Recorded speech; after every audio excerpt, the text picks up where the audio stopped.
नमस्ते दोस्तों, स्वागत है आपका मेरे YouTube चैनल पर। आज हम एक ऐसे विषय पर चर्चा करेंगे जो हमारे वित्तीय विकास के माध्यम से हमें ज्ञान और मुनाफा दोनों प्रदान करता है। भारतीय स्टॉक मार्केट और उसके सेक्टरों का मतलब, स्टॉक मार्केट में कई विभिन्न सेक्टर होते हैं जैसे कि फार्मा, टेक्नोलॉजी, फाइनेंस, ऑटोमोबाइल, स्वास्थ्य सेवाएं इत्यादि। ये सेक्टर विभाजन आधारित होते हैं जो उनकी विशेषताओं और व्यावसायिक गतिविधियों पर आधारित होते हैं। आज हम पशुपालन एवं डेयरी सेक्टर के बारे में चर्चा करेंगे जो विश्व में भैंस के मांस का सबसे बड़ा उत्पादक, बकरी के मांस का दूसरा सबसे बड़ा उत्पादक और अंडे के उत्पादन में तीसरा सबसे बड़ा उत्पादक है। भारत दूध और भैंस के मांस का सबसे बड़ा उत्पादक है। भारत में पशुधन और मुर्गी पालन का विशाल संसाधन है जो ग्रामीण जनता की सामाजिक आर्थिक स्थिति को बेहतर बनाने में महत्वपूर्ण भूमिका निभाता है। 20वीं पशुधन जनगणना के अनुसार देश में लगभग 303.76 मिलियन गोजातीय मवेशी, भैंस, मिथुन और याक, 74.26 मिलियन भेड़, 148.88 मिलियन बकरियां, 9.06 मिलियन सूअर और लगभग 851.81 मिलियन मुर्गी हैं। वर्तमान परिदृश्य में भारत दुनिया में दूध और भैंस के मांस का सबसे बड़ा उत्पादक, बकरी के मांस का दूसरा सबसे बड़ा उत्पादक, अंडा उत्पादन में तीसरा और समग्र मांस उत्पादन में 8वां सबसे बड़ा उत्पादक है। 2014 से 15 से 2020 से 21 के दौरान पशुधन क्षेत्र 7.9% की चक्रवृद्धि वार्षिक वृद्धि दर से बढ़ा। 2020 से 21 में कुल पशुधन जीवीए स्थिर कीमतों पर में योगदान कृषि और संबद्ध क्षेत्र जीवीए का 30.87% और कुल जीवीए का 6.17% था। वित्त वर्ष 2022 से 23 के 9 महीनों में पोल्ट्री उत्पादों के निर्यात में 91.70% की वृद्धि हुई क्योंकि इसका निर्यात $50 मिलियन से बढ़कर $95 मिलियन हो गया।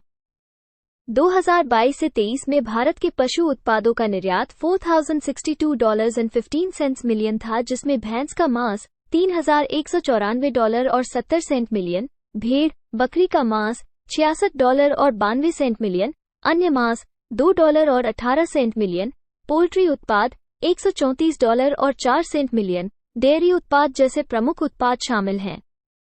$284 और 65 सेंट मिलियन, पशु आवरण $40 और 87 सेंट मिलियन, प्रसंस्कृत मांस $1 और 47 सेंट मिलियन, कैसिन $101 और 19 सेंट मिलियन, एल्बुमिन अंडे और दूध $33 और 6 सेंट मिलियन और प्राकृतिक शहद $203 और 7 सेंट मिलियन। 2022 से 23 में भारत से कुल पशु उत्पाद निर्यात में 78.65% से अधिक योगदान के साथ भैंस के मांस का निर्यात पर दबदबा रहा।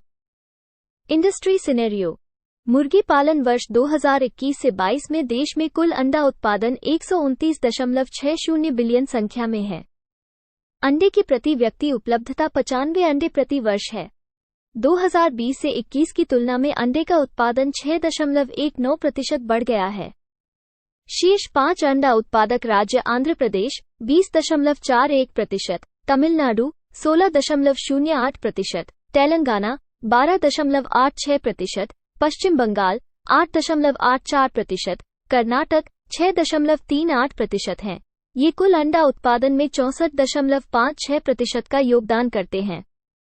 देश के कुल मांस उत्पादन में लगभग 51.44% मांस उत्पादन का योगदान पोल्ट्री द्वारा किया जाता है जबकि भैंस, बकरी, भेड़, सूअर और मवेशी मांस उत्पादन में क्रमशः लगभग 17.49%, 13.63%, 10.33%, 3.93% और 3.18% का योगदान देते हैं।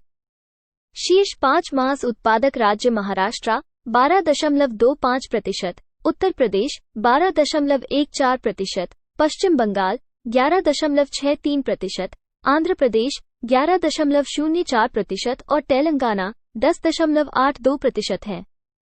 साथ में वे देश में कुल मांस उत्पादन में 57.86% का योगदान करते हैं। जानवरों का चारा, भारतीय पशु चारा बाजार पिछले 5 वर्षों में 3.5% CAGR से बढ़ा है, जबकि अगले 5 वर्षों में 16% की वृद्धि के साथ मिश्रित पशु आहार की बाजार क्षमता $400 $650 मिलियन है, जिसमें प्रमुख विकास चालक कम जैविक फीड बाजार, पैट, बढ़ती औपचारिक खरीद आदि हैं। मजबूत समर्थन पारिस्थितिकी तंत्र। पशुपालन और डेयरी मंत्रालय ने पशुपालन और डेयरी क्षेत्र में शामिल उद्यमियों और कंपनियों के लिए एक मजबूत समर्थन पारिस्थितिकी तंत्र स्थापित किया है। इसमें ऋण पर 3% तक की ब्याज छूट जैसे आकर्षक प्रोत्साहन की पेशकश के साथ साथ पात्र परियोजनाओं के लिए 2 करोड़ तक का अनुदान प्रदान करना शामिल है।